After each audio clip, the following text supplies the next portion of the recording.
اللہ رحمت اللہ علیہ فرماتے ہیں کہ جب اللہ تبارک و تعالی تمہارے دلوں کے اندر نیکی کا جذبہ اور نیکی کی نیت اور ارادہ اور قصد فرما دے تو اس وقت اگر جسم اور بدن سستی اور کاہلی محسوس کرے تو فوراً یہ سوچ لیا کرو، یہ تصور کر لیا کرو کہ اس وقت اگر مجھے پرائم منسٹر ہاؤس سے، وزیر اعظم ہاؤس سے کال آ جائے کہ اس وقت سرکاری عہدے بانٹ رہے ہیں اور سرکاری عہدے بانٹے جا رہے ہیں،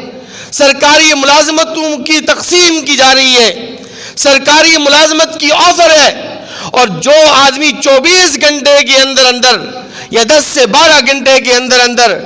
وزیر اعظم ہاؤس، پرائم منسٹر ہاؤس کے اندر آئے گا تو اس کو یہ عہدہ ملے گا، یہ سرکاری ملازمت اسے ملے گی، تو بتلاؤ اس وقت تمہارا جسم تھکن محسوس کرے گا، بتلاؤ اس وقت تمہارے جسم پر سستی اور کاہلی چھائے گی، بتلاؤ اس وقت نیند کی غفلت تمہیں اس بات سے روکے گی کہ نہیں ابھی تھوڑا آرام کر لیتا ہوں، پھر بعد میں چلا جاؤں گا، آخری گھنٹے کے اندر چلا جاؤں گا، 10-12 گھنٹے کا ٹائم ہے، میں 8 گھنٹے کے بعد چلا جاؤں گا، نیندیں اڑ جائیں گی، آرام اور سب کچھ تم قربان کر دو گے، سستی اور کاہلی اور غفلت ختم ہو کر رہ جائے گی، اور تم آنن فانن فوراً سے پہلے پرائم منسٹر ہاؤس پہنچ کر اس سرکاری عہدے کو، سرکاری ملازمت کو حاصل کرنے کی کوشش کرو گے۔ تو وہ احکم الحاکمین بادشاہ جو ساری دنیا کے وزرائے اعظم سے بڑا بادشاہ ہے، دنیا کے بادشاہوں میں سے سب سے بڑا بادشاہ، احکم الحاکمین، وہ دن میں 5 مرتبہ تمہیں اپنے دربار کے اندر بلاتا ہے، حی علی الصلاۃ، آؤ نماز کی طرف، میں تمہیں ایک نماز پر 27 نمازوں کا ثواب عطا فرماؤں گا، حی علی الفلاح، آؤ کامیابی کی طرف، میں تمہیں دنیا و آخرت کی ساری کامیابیاں اور کامرانیاں اور ترقیاں عطا فرماؤں گا۔ لیکن کون آتا ہے؟ کبھی نیند کا بہانہ، کبھی جسم کی تھکاوٹ کا بہانہ، کبھی ڈیوٹی کا بہانہ، کبھی ملازمت کا بہانہ، کبھی کاروبار کا بہانہ، کبھی تجارت کا بہانہ، کبھی گاہک اور کسٹمر کا بہانہ۔ اس لیے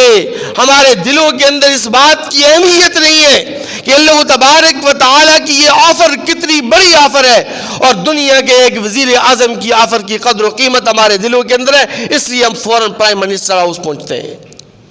فوراً وزیر اعظم ہاؤس پہنچیں گے۔ اور امام غزالی رحمت اللہ علیہ نے تو بڑی زبردست مثال سے اس بات کو سمجھایا ہے، اس حدیث مبارکہ کی پہلی بات کو سمجھایا ہے۔ وہ کہتے ہیں کہ مثال کے طور پر تم میں سے کوئی آدمی، کوئی سیاح، سیر و تفریح کرنے والا سیاح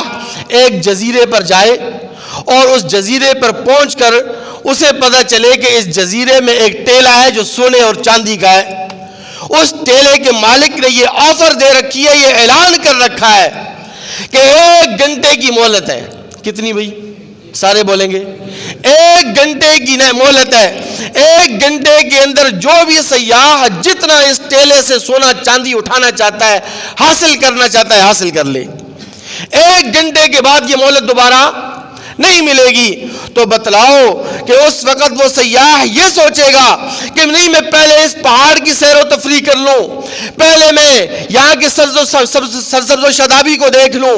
پہلے میں دوسری جگہوں کی تفریح کر لوں، پھر آخری 10-15 منٹ میں آ کر اس سونے اور چاندی کے ٹیلے سے کچھ نہ کچھ حاصل کر لوں گا۔ نہیں، بلکہ وہ ایک لمحہ ضائع کیے بغیر، ایک لمحہ ضائع کیے بغیر زیادہ سے زیادہ اس پورے کے پورے گھنٹے کے اندر زیادہ سے زیادہ سونا چاندی اور اس کے تمغے حاصل کرنے کی کوشش کرے گا۔ ایسا کرے گا نہیں کرے گا؟ تو اس لیے اگر ہمارے دلوں کے اندر اللہ تبارک و تعالیٰ نے دین اسلام کی قدر و قیمت اور اہمیت رکھی ہے، اللہ تبارک و تعالیٰ کی آفر کی اگر ہمارے دلوں کے اندر قدر و قیمت ہے، تو حی علی الصلاۃ کے جواب میں، حی علی الفلاح کے جواب میں اللہ تبارک و تعالیٰ کے دربار میں، اللہ تبارک و تعالیٰ کی بارگاہ میں حاضری کی فوراً کوشش کی جائے۔